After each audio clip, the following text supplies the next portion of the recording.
بسم اللہ الرحمن الرحیم۔ میں 7 بھائیوں کی بہن ہوں۔ 6 بھائی اچھے عہدوں پر پہنچے، مگر 7ویں کو شاید کسی کی نظر لگ گئی، جو میرا سب سے زیادہ ہمدرد اور محبت کرنے والا بھائی تھا۔ وہ زندگی کی دوڑ میں پیچھے رہ گیا۔ میرے بھائی کا نام زمان تھا۔ وہ میرے بعد دوسرے نمبر پر تھا، باقی سارے چھوٹے تھے۔ میری والدہ کی دعاؤں سے سب اعلیٰ مرتبہ پر تھے۔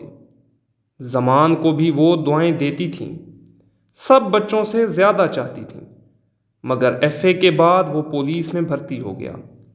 اگرچہ پڑھنا چاہتا تھا، لیکن والد صاحب کا خواب تھا کہ ان کا ایک بیٹا پولیس میں افسر بنے۔ والدہ اس امر کے خلاف تھیں، لیکن والد صاحب کے اصرار پر اسے پولیس میں بھرتی ہونا پڑا۔ ماں نے کہا، دیکھ بیٹا، تو پولیس میں تو بھرتی ہو گیا ہے، لیکن میری آخرت کا خیال رکھنا، کبھی حرام نہ کھانا۔ بھائی زمان نے ماں کی یہ بات گرہ میں باندھ لی۔ اس محکمے میں 10 سال سروس کی، کبھی ایک پیسہ بھی حرام کا اپنی جیب میں نہ ڈالا۔ والدہ کی وفات کے بعد بھائی نے ماں کی جدائی سے دل برداشتہ ہو کر ملازمت سے استعفیٰ دے دیا۔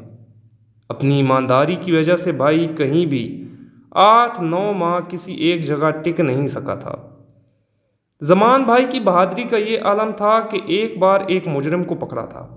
اس نے بہت کہا، انسپکٹر مجھے چھوڑ دو تو میں تمہیں اتنا پیسہ دوں گا کہ مالا مال ہو جاؤ گے، مگر زمان نہ مانا۔ اس نے دھمکیاں دیں کہ اگر مجھے تمہاری وجہ سے جیل ہو گئی تو واپس آ کر تم کو مار دوں گا۔ بھائی نے اس کے منہ پر تھپڑ مارا اور کہیں آگے بڑھا دیا۔ 6 ماہ بعد زمان کا ٹرانسفر ہو گیا۔ پھر ایک دن وہ مجرم آزاد گھومتا نظر آیا۔ اس نے صرف اتنا کہا، انسپکٹر میں نے بہت پولیس والے دیکھے ہیں، لیکن تم جیسا نہیں دیکھا۔ میں تمہارا احترام کرتا ہوں، کبھی کوئی کام پڑے تو مجھے بتانا، بس تم اپنے آپ کو ٹھیک کر لو۔ بھائی نے جواب دیا۔ کچھ عرصے بعد وہ مجرم پولیس مقابلے میں مارا گیا۔ بھائی نے ماں کو واقعہ سنایا تو ماں کے منہ سے بے اختیار نکلا، اے اللہ، ہر ماں کو نیک اولاد دے۔ اللہ جانے وہ کس بد نصیب ماں کی اولاد تھی۔ اللہ اس کی مغفرت کرے، آمین۔ میری ماں ایک نرم مزاج کی خاتون تھی۔ جب بیٹے کسی خطرے میں گھر جاتے تو سجدے سے سر نہ اٹھاتی، مگر ان کو فون پر یہی کہتی تھیں، بیٹے قدم پیچھے نہ ہٹانا، بہادری دکھانا، بزدلی نہیں، ورنہ اپنا دودھ نہیں بخشوں گی۔ امی جان ہر وقت وضو کی حالت میں رہا کرتی تھیں۔ وہ کہتی تھیں، میں ہر لمحے اپنے بچوں کی عافیت اللہ سے مانگتی ہوں اور دعائیں کرتی ہوں، اس لیے وضو کی حالت میں رہنا ضروری ہے۔ مجھ سے کہتی تھیں، میں ہر لمحے اپنے بچوں کی عافیت مانگتی ہوں اور دعا کرتی ہوں۔ مجھ سے کہتی، بیٹی تیرے بھی 3 بیٹے ہیں، اگر انہیں اعلیٰ عہدوں پر دیکھنا چاہتی ہو تو انہیں بہادر بناؤ اور ہمیشہ وضو کی حالت میں رہنے کی کوشش کیا کرو کہ باوضو ہو کر دعائیں مانگی جائیں تو قبول ہوں گی۔ جب مرض مرگ میں مبتلا ہوئیں تو بیٹوں کو اکٹھا کیا اور کہا کہ میرے بچوں، میرے پاس جو زیور میرے مہکے کا ہے وہ میں یتیم بچیوں کو دینا چاہتی ہوں۔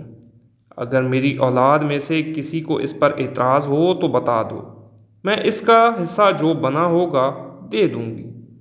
ہم 8 بچوں نے یک زبان ہو کر جواب دیا، ماں، آپ ضرور اپنا زیور یتیم بچیوں کو دے دیجیے، ہم میں سے کسی کو کوئی اعتراض نہیں۔ پھر انہوں نے کہا، یتیم خانے میں موجود 4 بچیوں کی شادی کے انتظامات ہو رہے تھے، انہوں نے یہ زیور ان کو دے دیا۔ میرے 6 بھائیوں کی شادی ہو چکی تھی، ایک زمان باقی تھے۔ اماں ان کے لیے لڑکی تلاش کر رہی تھی، مگر زندگی نے مہلت نہ دی۔ بھائی کو تو ان کی وفات سے ایسا دھچکا لگا کہ دنیا کی ہر چیز سے دل اچاٹ گیا اور نوکری چھوڑ دی۔ ان کے اعلیٰ افسر نے کہا، ایسی بے وقوفی نہ کرو، مگر وہ نہ مانا۔ مجھے بھائی پر بہت ناز تھا۔ دوسری شادی کے بعد والد نے اس سے منہ موڑ لیا تھا۔ دوسری شادی کے بعد وہ ایک سنگ دل باپ بن گئے تھے۔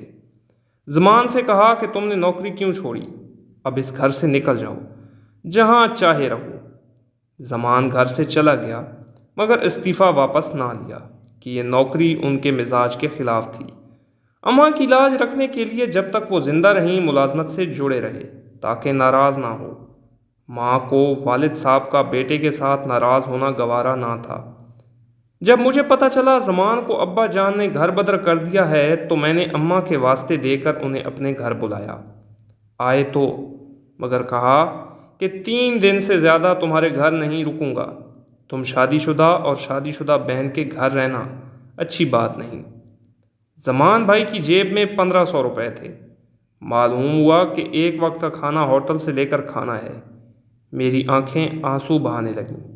اماں کی محبت اور اس بیٹے سے ان کو ناز برداریاں یاد آنے لگیں۔ وہ خانسامہ سے کہہ کر ان کی پسند کے کھانے بنوا کر کمرے میں رکھتی تھیں۔ نوکر سے کہتی تھیں کہ ہیٹر رکھ دینا، ویر سے آئے تو کھانا ٹھنڈا ہو جائے گا۔ ماں تھیں تو مہمانوں کا تانتا بندھا رہتا تھا کہ بیٹوں سے سفارش کرا دیں، اور اب یہ عالم کہ کوئی سوالی در پر نظر نہیں آتا۔ جیسے ساری برکتیں ماں کے ساتھ چلی گئی تھیں۔ خاندان میں سبھی کو ایک دوسرے سے گلے شکوے ہوئے تھے، مگر میری اماں سے کبھی کسی کو کوئی گلا شکوہ نہ ہوا۔ مگر والد اس امر پر بھی زمان سے خفا تھے کہ وہ ان کی شادی اپنے دوست کی بیٹی سے کروانا چاہتے تھے۔ اس طرح بیوی کے وسیلے سے زمان کی ترقی ہو جاتی، مگر انہوں نے وہاں شادی سے انکار کر دیا۔ ان کا یہ دوست دولت مند ضرور تھا مگر ایمان کی دولت کمزور تھی، سو بھائی نے اس گھر سے ناتا جوڑنے سے معافی مانگ لی۔ جبکہ ابا جان کہتے تھے تجھے اس سے کیا غرض، تیرا سسر کیا کرتا ہے، یہاں تو ہر شخص رشوت لیتا ہے، اگر تو نہیں لیتا تو یہ تیرا ذاتی معاملہ ہے۔ زمان بھائی نے کہا کہ یہ دولت دوزخ کا سودا ہے۔ ہم کیسے مسلمان ہیں جو ایسا کرتے ہیں؟ ہمارے دین میں اسے حرام قرار دیا ہے اور ہم اس کو نعمت سمجھ کر لیتے ہیں۔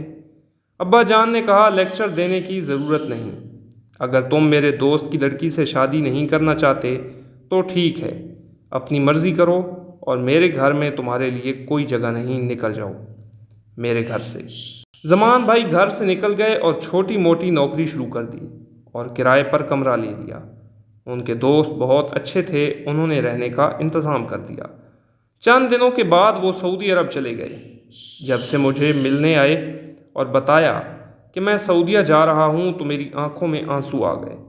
مشکل سے بھائی کو رخصت کیا، دعائیں دیں، سلامت رہیں، اللہ کامیابیاں دے، آمین۔ فون پر رابطہ رہتا تھا۔ شروع میں ملازمت نہیں ملی، پھر کچھ دنوں کے بعد ایک فرم میں مل گئی تو مجھے بہت خوشی ہوئی اور اللہ کا شکر ادا کیا۔ زمان بھی بہت خوش تھا، اب تو اس کو بڑا گھر بھی مل گیا تھا۔ اب میں نے اس کو کہنا شروع کر دیا کہ بھائی اب آپ شادی کر لو، مگر اس نے انکار کر دیا۔ وہ مسلسل انکار کر رہا تھا مگر مجھے اس کی طرف سے فکر رہتی تھی۔ آخر کار اس نے اپنے دوست کی بہن سے شادی کر لی۔ میں نے شکر ادا کیا کہ میرے بھائی کا گھر بس گیا۔